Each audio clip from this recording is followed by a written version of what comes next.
Hello guys, welcome back to our channel. তো guys, আজকে আমরা তোমাদের সাথে একটা ব্লগ শেয়ার করব। আমি আজকে যাচ্ছি আমার বোনের একটা বন্ধুর বাড়িতে, সেখানে জন্মাষ্টমী পুজোর নিমন্ত্রণ রয়েছে। আমি, মা আর আমার বোন যাচ্ছি আজকে। তো গাইস, আমাকে কেমন লাগছে বলো। এটা হচ্ছে আমার লুক আজকের। তো আমার বোনেরটা আমি দেখাবো তোমাদেরকে। দেখো গাইস, আমার বোন এখনো সাজছে। তোর সাজা পুরো কমপ্লিট হলে তারপর তোমাদেরকে পুরো ফুল লুকটা দেখাবো। এই দেখো গাইস, আমার বোন রাক্ষসী সেজে নিয়েছে, সুন্দর লিপস্টিকটা পরে। হ্যালো গাইস, আমি রেডি হয়ে গেছি। কেমন লাগছে বলো। দেখো, আমি একটু ব্ল্যাকি করে সেজেছি।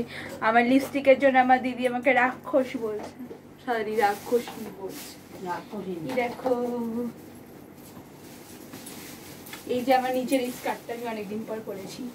এটা অতটা ঘের নেই, শুধু এইটুকুই। তো এটার যে টপটা, স্কার্টের হচ্ছে এই টপটা, যেটা আমার একদম ছোট হয়ে গেছে, আমার ঢোকে না এখন। যখন বেশি দিন হয়নি এটা কিনেছিলাম, তো একদম পরাই হয়নি, তো এটা পুরো নতুনের মতোই রয়ে গেছে। তো স্কার্টটাকে তো ইউজ করতে হতো, আমি এইসব কারনামা করে পরেছি স্কার্টটা। তোকে তো স্টাইল করেছি, কেমন লাগছে আমি জানি, আমি ঠিকভাবে করতে পেরেছি কি পারিনি। আমি ভেবেছিলাম যে একটা হার পরবো, কেমন যেন আমার লাগছে, তো আমি হারটা পরিনি। তো দেখো কেমন লাগছে। সরি গাইস, এই ব্লগটা দিতে আমাদের খুব দেরি হয়ে গেল। আমরা ভুলেই গেছিলাম যে আমাদের ফোনেই ব্লগটা আছে, তো এখন ভাবলাম আপলোড করে দিই। তো এটা হচ্ছে আমাদের ঘরের পুজো, মানে আমরা ছোট করেই জন্মাষ্টমী পুজো করি, একটু মিষ্টি ফল দিয়ে। ঠাকুর প্রণাম করে আমরা খেতে বসে গেছিলাম। আমার দিদি মার তো খাওয়া হয়ে গেছিলো, আমার একটু দেরি হচ্ছিল কারণ মিষ্টির পরিমাণটা এখানে বেশি ছিল, তো আমার মিষ্টিটা খেতে একটু টাইম লাগে। আর দাদাও এসেছিলো, তো দাদাও খাচ্ছিল। এটা হচ্ছে ওদের ঠাকুর ঘর। তো প্রথম এখানে কৃষ্ণ রাধা, একটু ছোট কৃষ্ণ আছে, ছোট কৃষ্ণ রাধার মূর্তি। তারপর আরও ছোট, ওর থেকেও একটু ছোট কৃষ্ণ রাধার মূর্তি আছে। খুব সুন্দর করে ওরা সাজিয়েছিল, আবার নতুন করে ঠাকুরদেরকে রঙও করেছিল, তাই খুব সুন্দর লাগছে। তারপর আমরা নমস্কার করে এখান থেকে বেরিয়ে গেলাম ওর বাইরের মন্দিরটা দেখতে।